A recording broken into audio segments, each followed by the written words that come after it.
আসসালামু আলাইকুম। এত মজাদার, এত টেস্টি এই মাছটার নাম কি জানেন? আমি জানি না আপনারা মানে কি নামে চিনেন এটাকে, বাট আমি জানি এটা তাপসী মাছ, হ্যাঁ? আমি এটা এই নামেই চিনি। আমি আগে কখনো খাইতাম না। আমার আম্মা যখন একদিন আমাকে এরকম দোপেজা করে চিংড়ির সাথে দিছিল, ওহ মাই গড! আমি কি বলবো? আমি বলতে গেছি আমার এক্ষুনি লোভ লাগতেছে। তো যাই হোক, আমি এটা আজকে বাজারে পাইছি, তো আমি নিয়ে আসছি কেটে-কুটে পরিষ্কার করে। এটার সাথে আমি কিছু চিংড়ি দিয়ে দিছি। সবকিছু মিক্সড করে এখানে আদা, রসুন, মরিচের গুঁড়া, হলুদের গুঁড়া, একটু ধনিয়া গুঁড়া, তারপরে লবণ সব মিক্সড করে আমি এগুলাকে একটু হালকা ফ্রাই করে নেব। কারণ এগুলো আমি দোপেজা করব।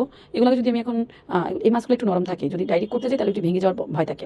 তাই একটু ভেজে নিলে আপনার আর ভেঙে যাবে না মাছগুলো, একদম আস্তে আস্তেই থাকবে। তো আমি ২ বার করে ভেজে নিলাম।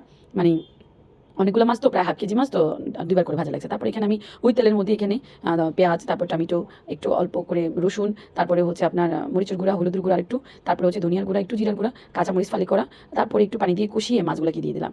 এত সহজ পদ্ধতিতে রান্না, কিন্তু এত টেস্টি হয়। আর অল্প একটু পানি দিয়ে দিলাম আমি বলটা ধুয়ে। আরেকটা কথা বলি, আমি কিন্তু সরিষার তেলে রান্না করলাম। আমাদের রান্না